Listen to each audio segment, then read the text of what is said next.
봉독하겠습니다. 또 일곱 대접을 가진 일곱 천사 중 하나가 와서 내게 말하여 가로되 이리 오라. 많은 무리에 앉은 큰 음녀에 받을 심판을 내게 보이리라. 큰 음녀에 받을 심판을 내게 보이리라 하셨습니다. 그래서 이 시간은 큰 음녀가 받을 심판이라는 제목으로 생각하겠습니다. 따라 합시다. 큰 음녀가 받을 심판. 큰 음녀가 받을 심판. 16장은 하나님의 진노의 마지막 심판, 일곱 대접 재앙에 대해서 우리가 은혜를 받았습니다. 17장부터 19장까지는 일곱 대접 재앙의 연속이에요. 마지막 진노의 일곱 대접이 구체적으로 연결이 돼가지고 구체적으로 자세히 계획이 나옵니다. 그래서 19장까지는 모든 인류가 죄로 인해서 마지막 심판으로 세상은 망하고 있다는 19장에 예수님이 재림해서 천년왕국이 건설되고 20장에 천년왕국이 건설되고 21장, 22장에 새하늘과 새 땅이 이루어지면서 영원무국 천국이 이루어진다 하는 것으로 요한계시록이 끝을 맺게 됩니다. 우리가 이 시대를 바로 분별하고 이 시대에 대한 하나님의 뜻을 찾아서 우리가 하나님의 뜻을 잘 이루어드리는 그러한 성도가 되어야 됩니다. 17장에서는 바벨론을 큰 음녀라고 표현했는데 이 음녀가 받을 심판을 여기 우리에게 가르쳐주고 있습니다.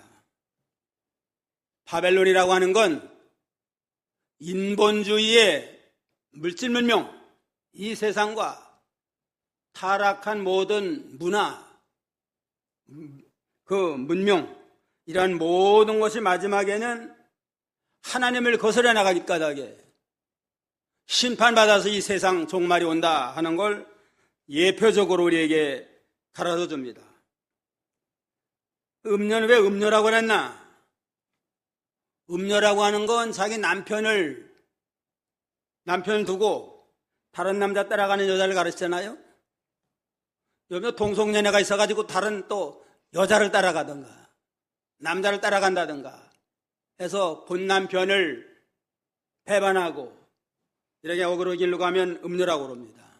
우리 모든 인생은 하나님만 모시고 하나님의 말씀과 하나님의 인도를 따라 살아야 마땅한데 하나님을 떠나서 우상을 섬기고 세상 연락으로 기울어져서 나가니까 영적 음녀와 같다고 했습니다. 오늘날 세상이 다 인본주의로 나가. 인본주의는 하나님 의지하는 게 아니잖아요. 하나님을 떠나서 사람 의지하고 인간의 지식, 과학 문명을 의지하고 나가는 이런 인본주의의 모든 바벨론과 같은 인간의 물질 문명은 마지막에는 다 하나님 앞에 심판받습니다.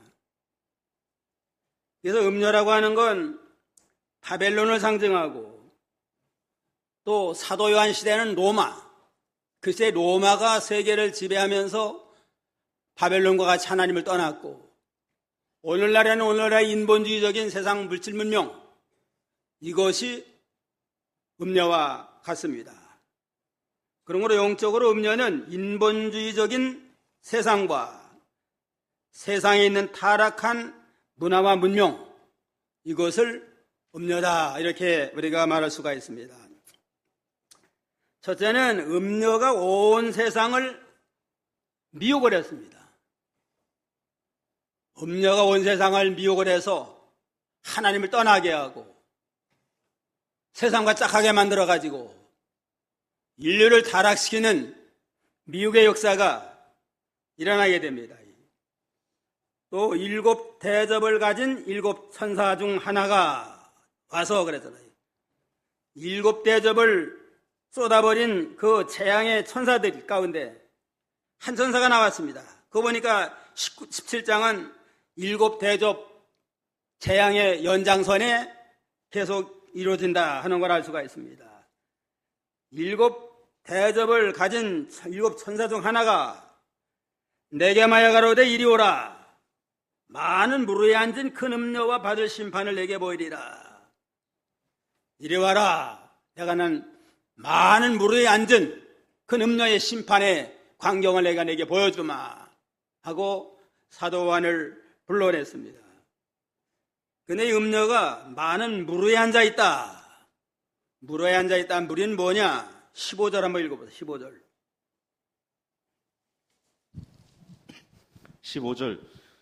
또 천사가 내게 말하되 내가 본 바 음녀에 앉은 물은 백성과 무리와 열국과 방언들이니라.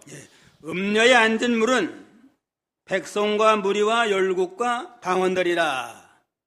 다시 말하면 온 세상입니다. 온 세상은 음녀가 타고 앉아가지고 세상을 지배하고 다스리는 것을 예표적으로 이렇게 말했습니다. 이처럼 인본주의적인 그러한 세상 물질 문명, 과학 문명이 오늘 세계를 지금 다 지배하고 다스리고 있잖아요. 이러한 음녀가 택한 백성까지라도 미혹을 해가지고 하나님을 떠나게 만들고 인간의 제일 좋은 목적인 하나님을 영화롭게 하고 영혼들을 즐거워하는 그 중심에서 떠나서 세상 향락과 방탕으로 기울어지도록 역사하는 이러한 음녀가 이제는 모든 세상 사람들을 미혹을 하고 있습니다. 왜 바벨론을 큰 음녀라고 했나? 옛부터 바벨론은 큰 강 유브라데스 강의 유역에 비옥한 땅을 중심으로 거기서 인간의 발상지휘 가운데 하나네요. 비옥한 땅에서 풍성하고 부유한 생활을 통해서 바벨론은 이렇게 향락과 방탕의 도시로 변모했습니다. 이와 같이 어느 시대나 세상 나라가 잘 되고 나라나 도시나 국가나 부유해지고 잘 되면 방탕과 향락으로 기울어지게 되어 있습니다. 하나님과 상관없는 자들이니까 하나님 중심으로 살지 아니하니까 육신의 정욕과 안목의 정욕과 이상의 자랑으로 향락과 방탕으로 기울어지기 때문에 바벨론은 큰 음녀다. 이와 같이 묘사했습니다. 오늘날에도 가난하고 어려울 때는 먹고 살기가 힘드니까 방탕하고 살 여유가 없어요. 그냥. 세상 일이 부유하고 잘 되고 편안하니까 이제는 방탕하고 향락으로 기울어지는 그런 타락한 세상으로 나가는 게 우리 인간의 그 본성입니다.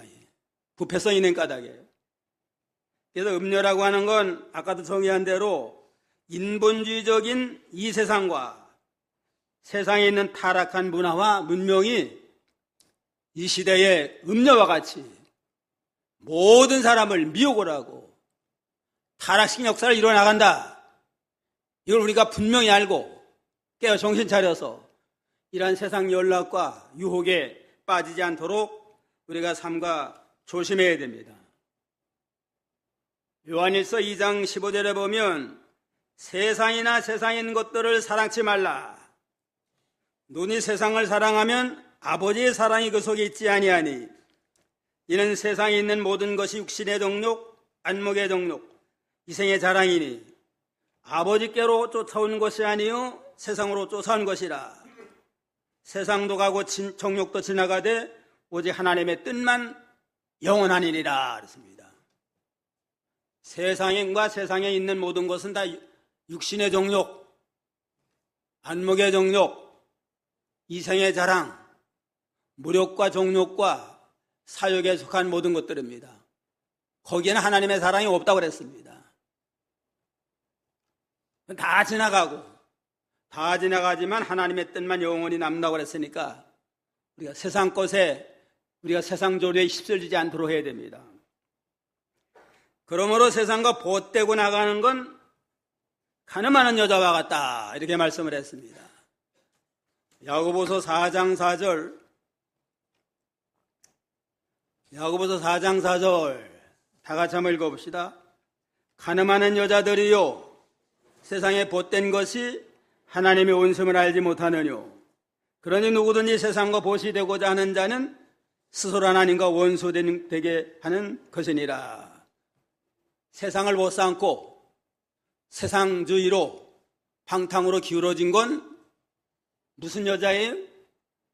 가늠하는 여자와 같다. 영적으로 가늠하는 여자와 같아서 하나님이 기뻐하지 않습니다. 그러므로 우리가 세상과 짝하지 말고 항상 하나님 중심으로 하나님과 동행하는 생활해야지, 세상과 짝하고 나가면 자기도 모르는 사이에 하나님 멀리 떠나게 되고, 이래서 하나님의 대적이 되고 맙니다. 2절에 보면 땅의 임금들도 그로 더불어 음행하였고 땅에 거하는 자들도 그 음행의 포도주에 처하였다. 음녀가 우리를 어떻게 미혹을 하느냐? 음행의 포도주로 취하게 만들어 가지고 우리를 하나님을 떠나도록 이렇게 역사하는 가운데 있습니다. 이게 세상주의로 기울어지고 세상 연락과 방탕으로 기울어지는 게, 그게 음행의 포도주와 같아서 거기에 취해서 제정신 없이 돌아가게 합니다. 취하면은 제정신이 없어지잖아요, 뭐든지. 옛날 유대 나라의 한 농부가 포도나무를 심고 있었대요. 악마가 지나가면서 당신 뭐 하고 있습니까? 포도나무를 심습니다. 왜 포도나무를 심습니까? 포도나무 열매, 그 집을 짜면 달콤해가지고 사람들이 좋아합니다. 이게 그러냐고. 그래서 악마가 이제는 며칠 후에 인간들을 좀 좋아하는 포도주로 아예 그냥 타락을 시켜야 되겠다, 미치광이를 만들어야 되겠다, 그런 생각을 하고 양의 피와 사자의 피와 돼지 피와 또 원숭이 피를 섞어가지고 비료를 만들어가지고 가지고 왔대요. 와서 줬대요. 포도 농부에게 주면서 이 거름을 주면 아주 포도나무가 잘 자라고 열매가 알차게 잘 맺을 겁니다. 그래서 그자는 그 비료를 줬대요. 그냥 주니까 하는 게 아니라 그냥 포도나무가 왕성해지고 열매가 잘 자랐대요. 근데 그 포도주를 만들어가지고 먹으니까 이제는 처음에는 양과 같이 아주 순해지더래요. 그냥 포도주 취하면 그러잖아요. 형님 먼저, 아우 먼저 하면서 아주 얼마나 인심이 많잖아요. 좀 더 지나니까 이제는 사자피가 역사가지 사자처럼 싸나워져요. 그냥 사장이면 납니까? 평소에 못할 말을 그냥 섭섭한 거 다 털어놔요. 그냥. 그래서 좀 더 지나니까 이제는 돼지처럼 지저분해가지고 아무 데서나 오줌 싸고 또 아무 데나 뒹굴고 지저분해지고, 나중에는 취한다면은 원숭이처럼 별짓을 다 하더래요. 그냥. 이게 유대 나라에 내려오는 전설이에요. 그냥. 이게 술에 취하면 처음에는 뭐 양처럼 양순했지만 점점 감당이 안 돼요. 그냥. 요것도 포도주도 하나님의 마귀의 수단이에요. 인간을 타락시키는 수단.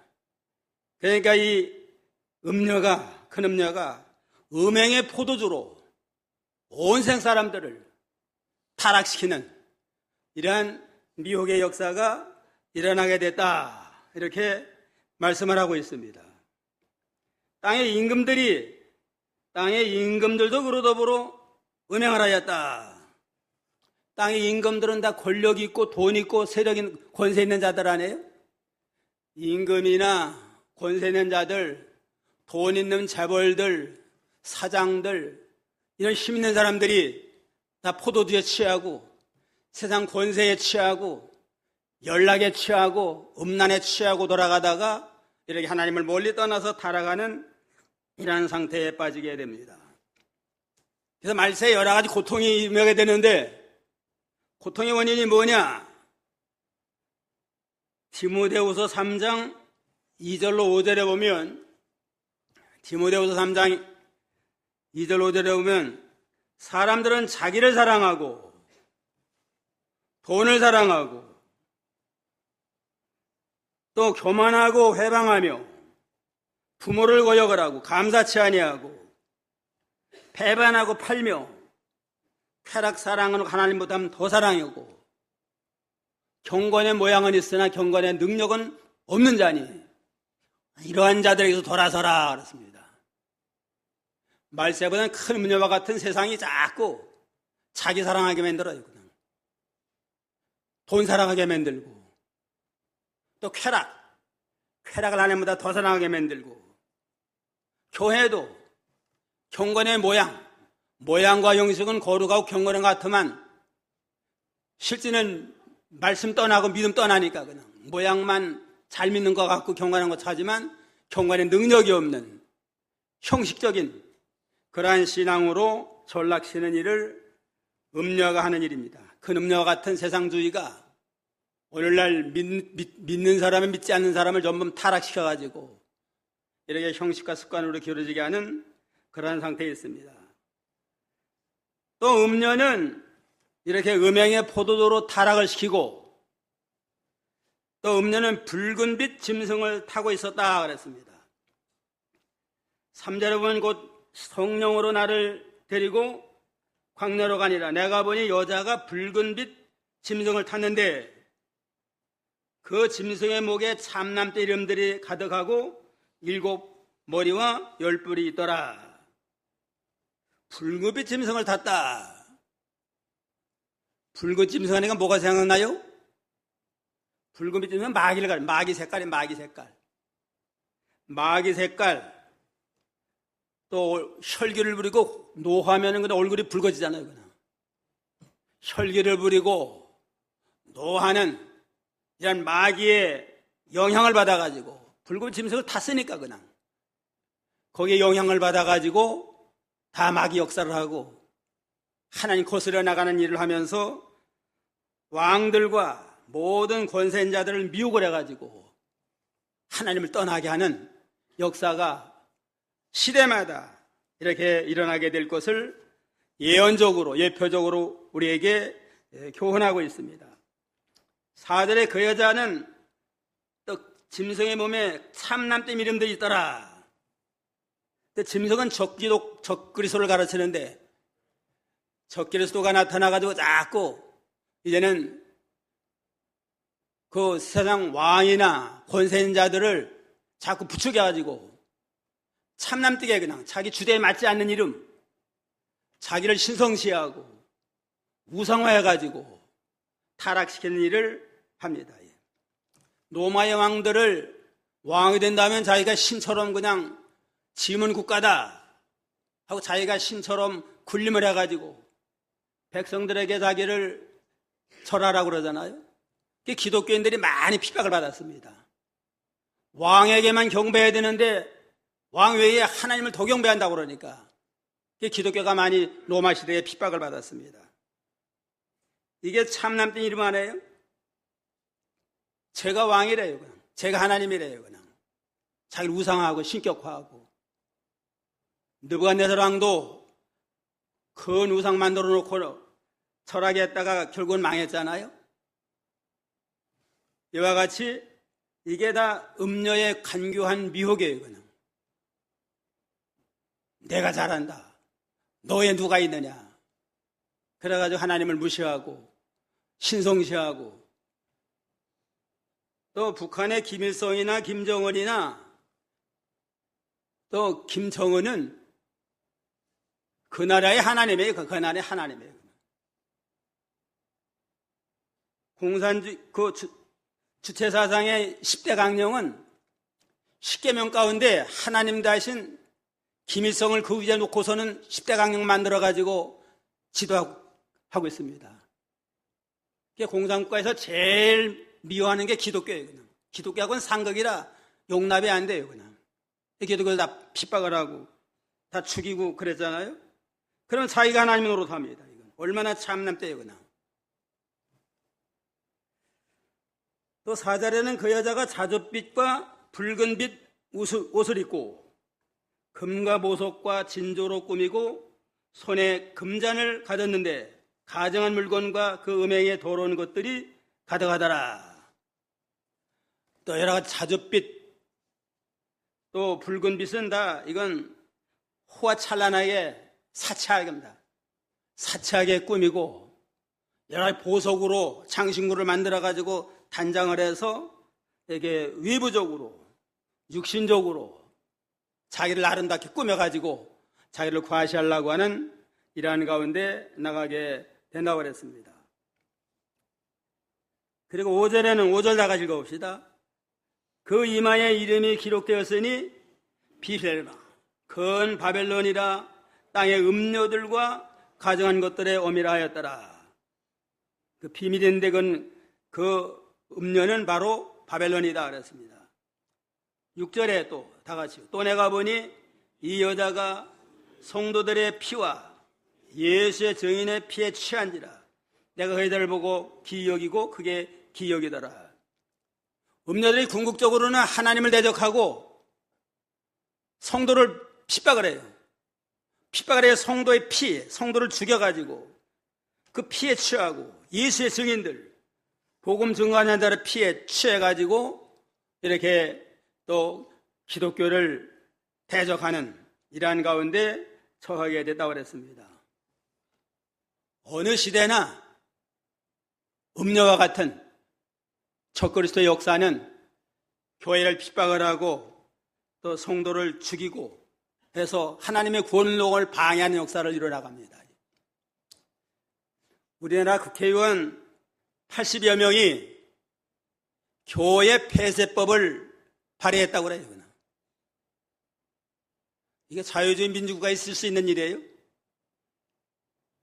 공산주의가 제일 싫어하는 게 기독교인데 자유주의 국가에서 교회를 폐쇄해야 된다 하는 걸 발의를 했고 또 전 정부에서 코로나 3년 동안에 예배 못드들 얼마나 핍박을 했어요. 그냥.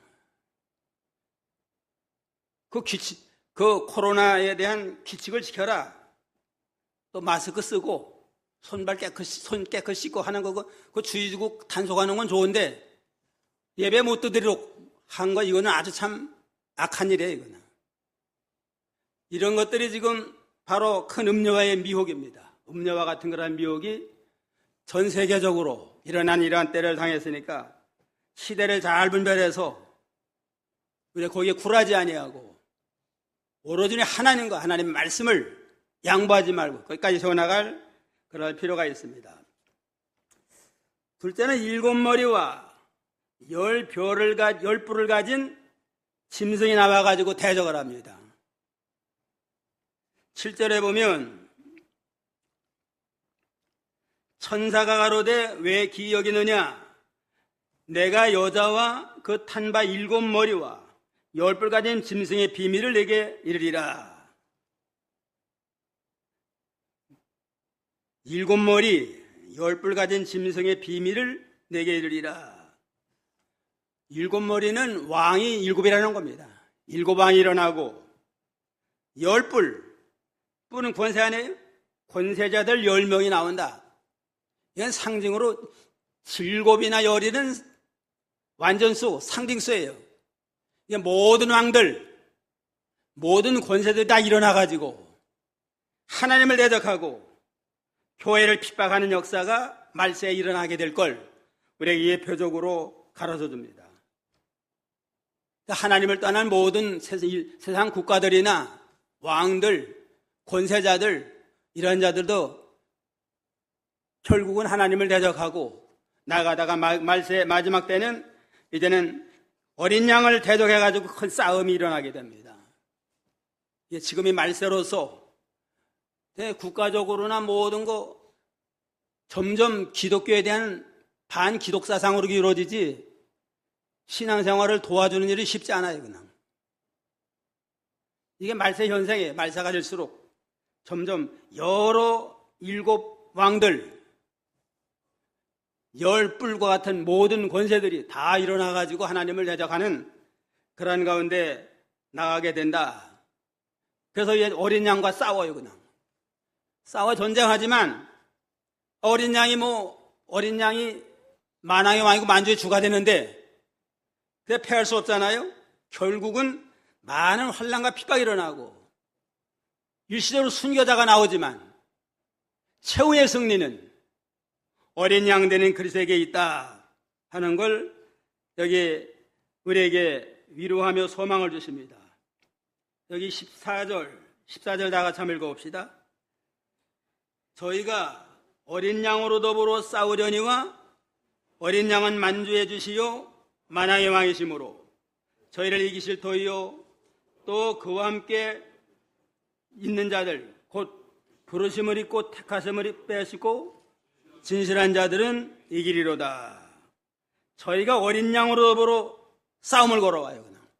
그냥 온 세계의 모든 왕들, 모든 권세자들이 하나님을 대적해서 싸움을 일으키지만 마지막 승리는 어린 양 되는 그리스도에게 있다 하는 소망을 우리에게 줍니다.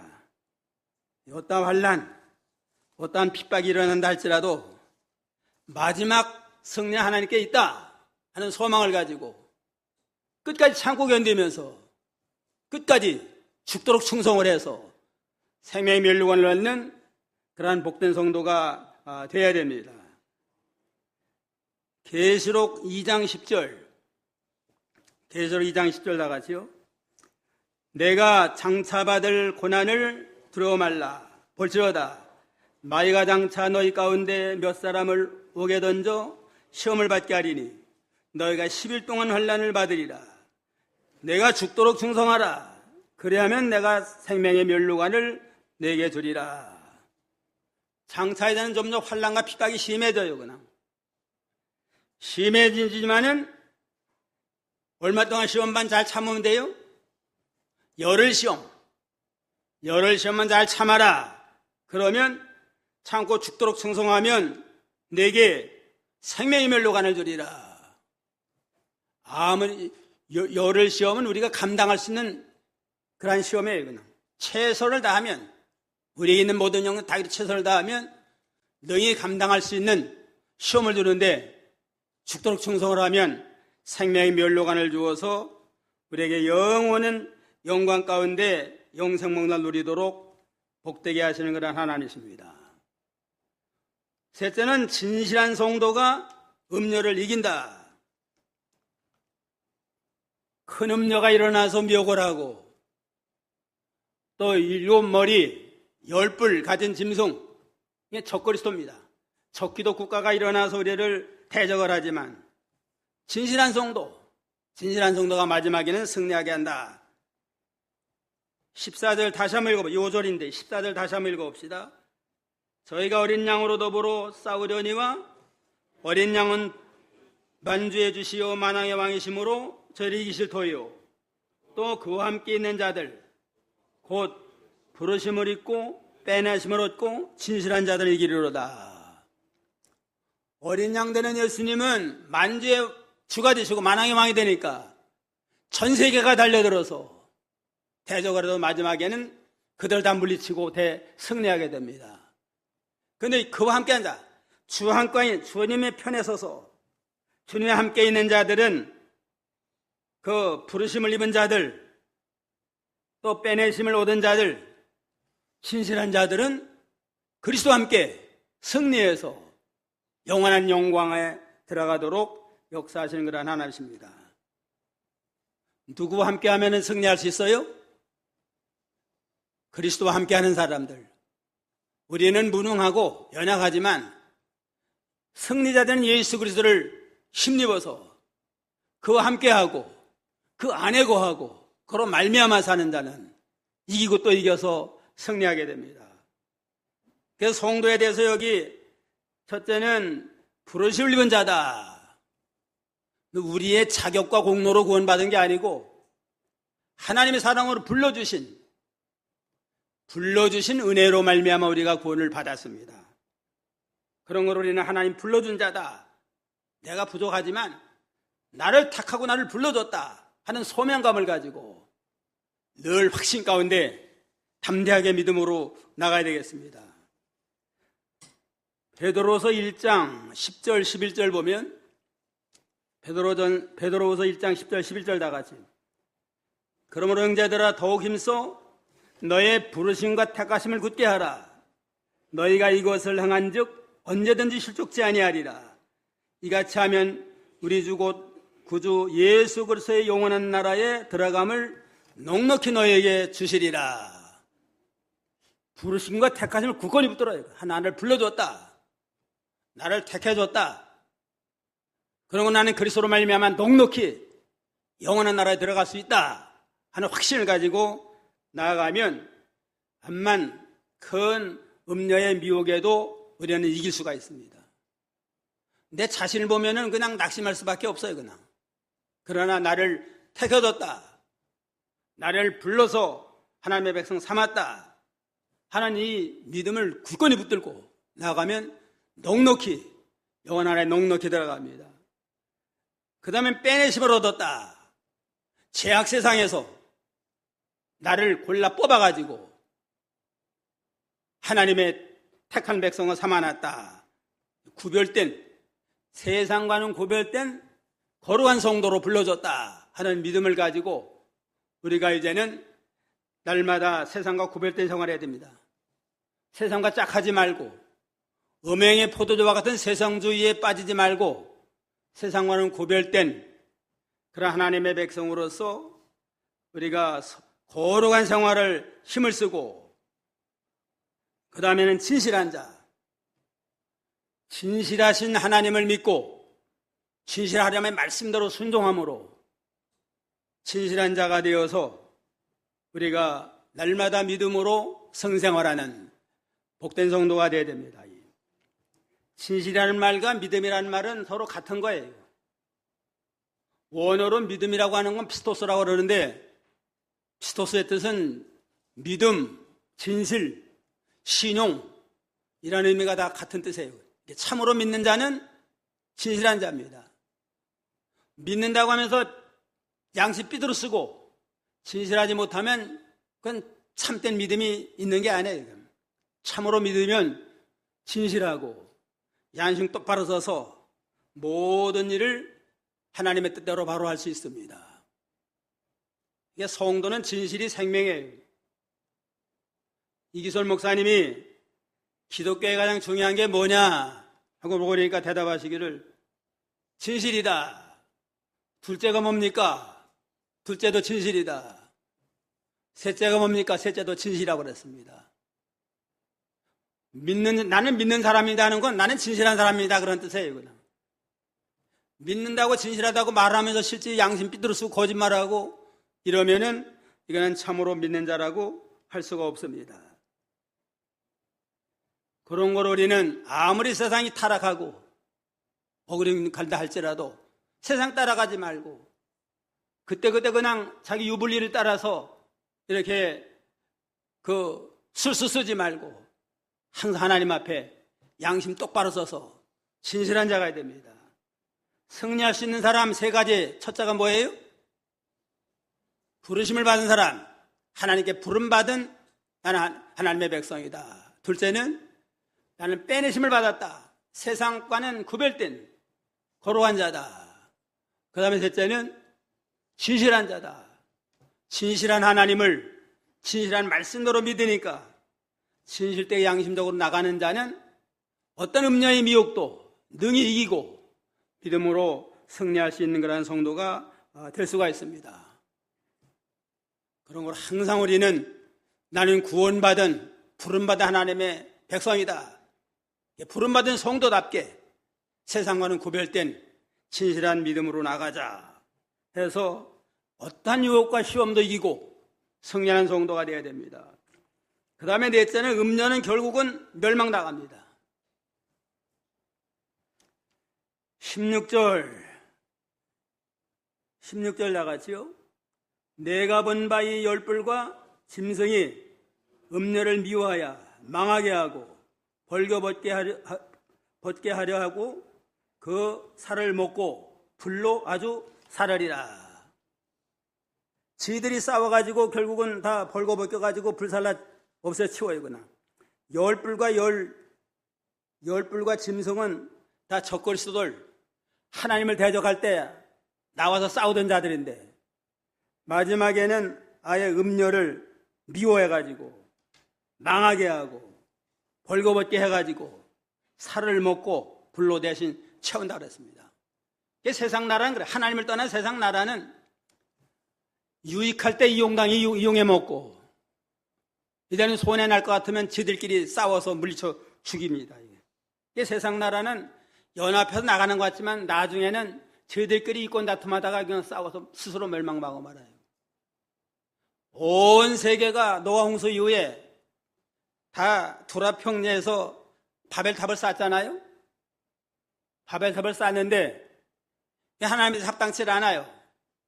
하나님이 언어를 다르게 만드니까 어떻게 됐어요? 그냥 서로 언어가 다르니까 나무 가져라고 그러면 흙을 가지고, 흙 가져라고 그러면 다른 또 다른 모래를 가지고, 이렇게 일이 안 되니까 서로 그냥 싸우고 다투다가 다 흩어지고 말았잖아요.